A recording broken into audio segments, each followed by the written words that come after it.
Note, this has not been directly addressed, nor has it been entertained by any United States government entity in a public forum.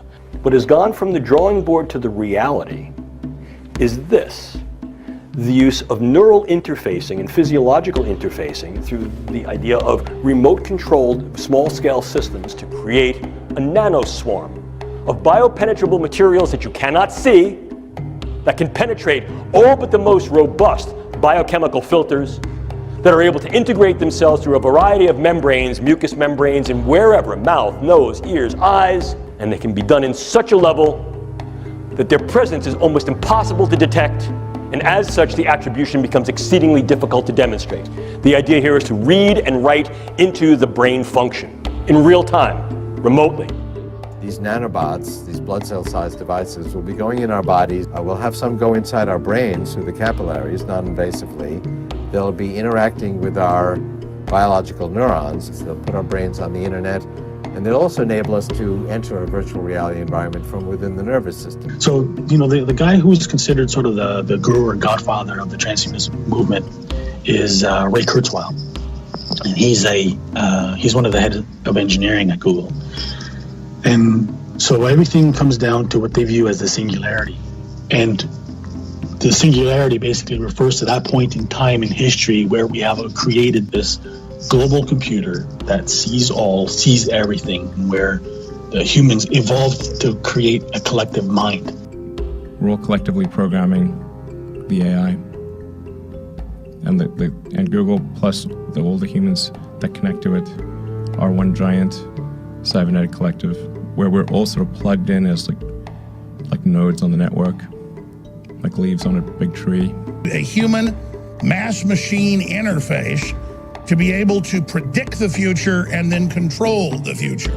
That's in the founding documents of Google. Your personality, your memories, who you are, the essence of your soul, would be incorporated in this disk as pure information. And it was in Wired magazine 4 years ago, they actually released the, quote, classified Google documents admitting that when they were getting CIA funding and NSA funding, they're saying, we already have search engines. This is NSA technology. They said, no, we're going to get humans to interface with it, with their hopes, their dreams, all their actions, dial it into all the other machines and computers, and have a lifetime model of the world hooked into GPS, everything, the Internet of Things, to then be able to predict the future and then be able to control the future. And the computer and both the computer and internet were entirely projects of the CIA. So the Cybernetics group really that basically dictated the direction for this project was intertwined with the CIA. What's interesting is out of the Cybernetics group came two fundamental projects. So one was the creation of personal computer, and the other one was MKUltra. So basically, from the beginning, it's been this plan to create not only artificial intelligence, but a global computer that sees all, sees everything, for them to become gods. The kinds of technology that we and Google are working on are very important for resolving some of the big problems that are going to face humanity over the next few years. So think back to that decision that you made and think about maybe having made a different one. So just ask yourself the question, let's say you had made that other decision.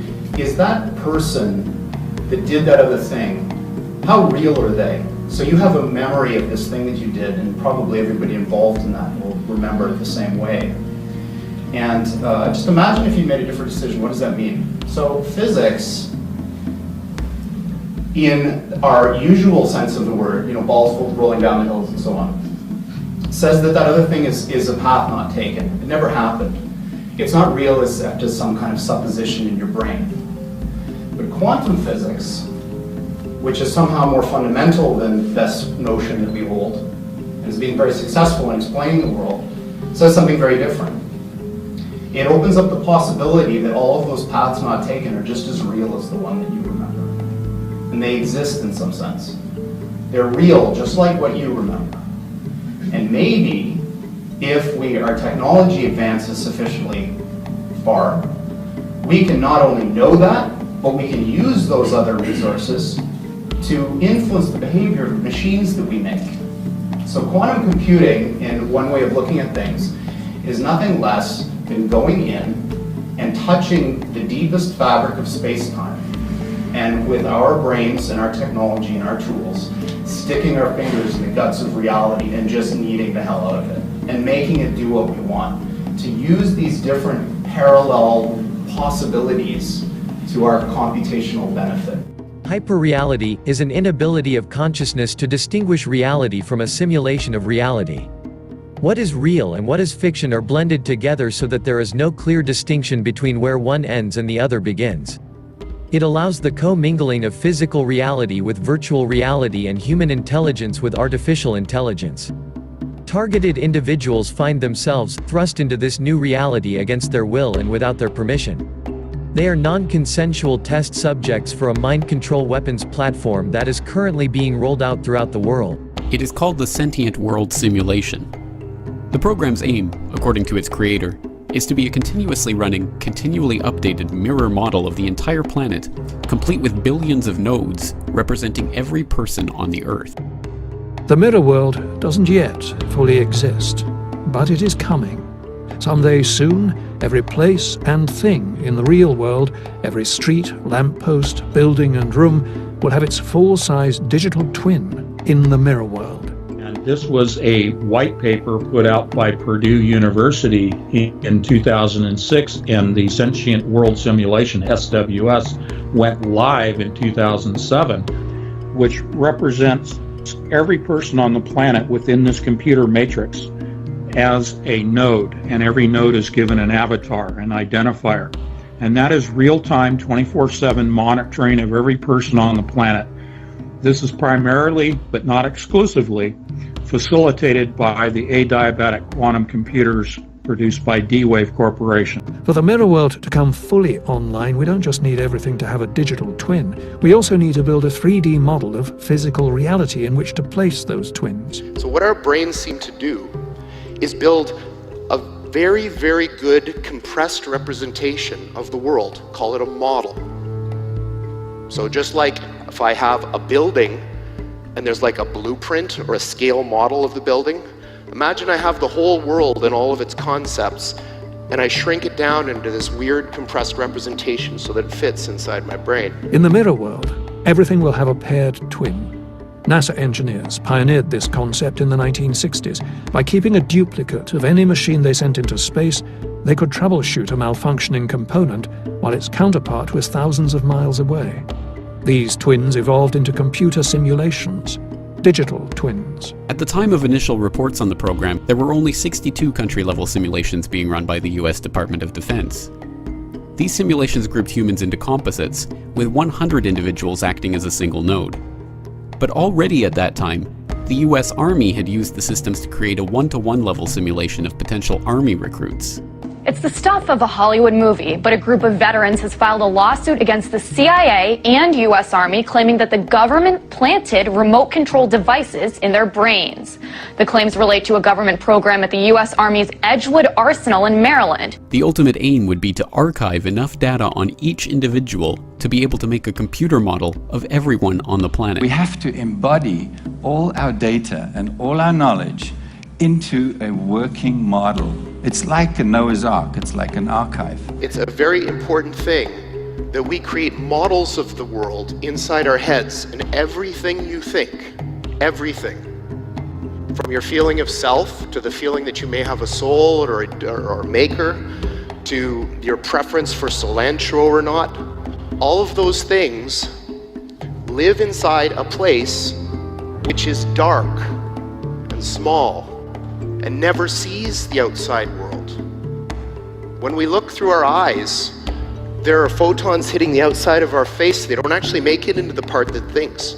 The part that thinks is looking at something else. It's looking at some kind of weird compressed signal. The brain creates, builds a version of the universe and projects this version of the universe like a bubble all around us.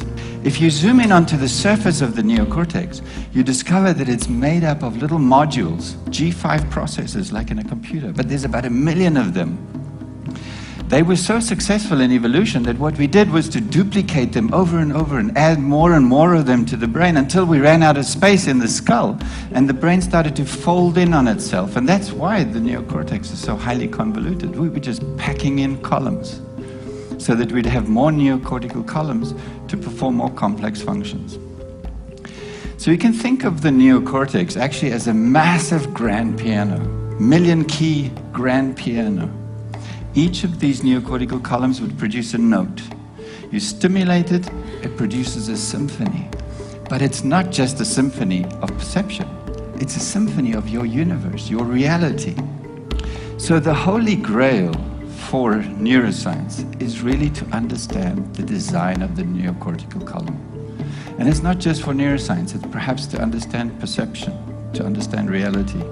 The computer simulation acts as a technological afterlife. One negative aspect to this is that because you are directly tethered to your digital twin, you can be controlled through the simulation. This is how targeted individuals are manipulated. By the way, I could build, I think, a soul. Here's how I would do it. I copy you exactly into a digital environment. Everything about you. Imagine that was possible. It probably is. So if I copy you into a machine, that copy process has all of the properties we were talking about as being a soul. First of all, it's immaterial, because copying, that's not a thing, it's a process. It's immortal. It's just like you. You can put it in any environment you want, heaven, hell, make a simulation. So let's switch it on, but to do it, what you have to do is you have to make this come alive. We make it come alive with equations, a lot of mathematics. And in fact, the equations that make neurons into electrical generators were discovered by 2 Cambridge Nobel laureates. So we have the mathematics to make neurons come alive. We also have the mathematics to describe how neurons collect information and how they create a little lightning bolt to communicate with each other. And when they get to the synapse, what they do is they effectively, literally shock the synapse. It's like electrical shock that releases the chemicals from these synapses. And we've got the mathematics to describe this process, so we can describe the communication between the neurons. So there literally are only a handful of equations that you need to simulate the activity of the neocortex. But what you do need is a very big computer. What they're going to do is apply this machine to an area that I think is fundamentally important. It's the crux of our future as humans. And that's, can we build machines like us? The adiabatic quantum computer is linked to 7 billion human brains. It is now, in its own language of cryptology, able to function independent of any oversight throughout the world with its own form of communication, its own form of code. And it is able to link everyone on the planet at this point. We can model every single atom, every single molecule with a 3-dimensional structure in every single brain. We can load up all the neurons, each one onto its processor, and fire it up and see what happens. Take the magic carpet for a ride. Here we activate it, and this gives the first glimpse of what is happening in your brain when there's a stimulation. It's the first view.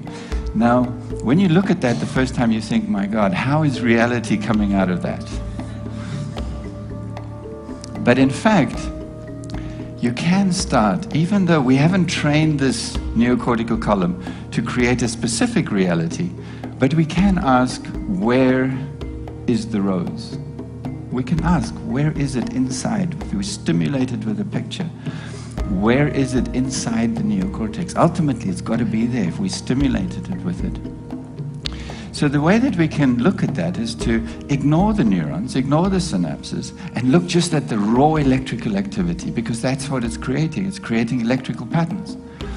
So when we did this, we indeed, for the first time, saw these ghostly-like structures, electrical objects appearing within the neocortical column. And it's these electrical objects that are holding all the information about whatever stimulated it. And then when we zoomed into this, it's like a veritable universe. So the next step is just to take these brain coordinates and to project them into perceptual space.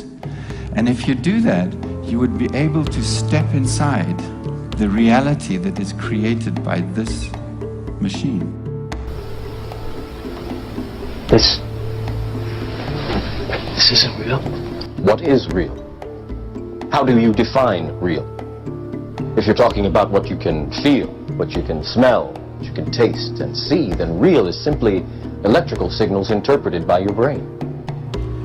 If we have algorithms that stimulate the right things and give it the right data, they could reprogram you in a way without you even knowing it. We call it hallucinating, right? But these would be controlled hallucinations run by algorithms. So you think you're in control of your own will, but it's actually some evil AI or evil people controlling everything we do, and we're more like zombies. We think we're free and we're not actually free. This is why you are receiving voice-to-skull transmissions. This is why you are being attacked with microwave and frequency weapons. You are unfortunately being used by the national security state, the military-industrial intelligence complex of this country, for the purposes of researching and developing highly sophisticated state-of-the-art technology that is primarily concerned with the human mind and how it operates, how to hack it, and how to harness its computing power to inform AI technology in the future and inform the computer systems of our military intelligence, and major corporations in this country. Your mind is plugged into the Hive mind. You're plugged into an augmented reality. You are plugged into a quantum computer-driven system. You are plugged in with the AI that is an outgrowth of quantum computing. At the highest artificial generative level, quantum computers run augmented reality. So if you have the opportunity to stand next to one of these machines, it is an awe-inspiring thing, at least for me. It feels like an altar to an alien god. They really are impressive machines.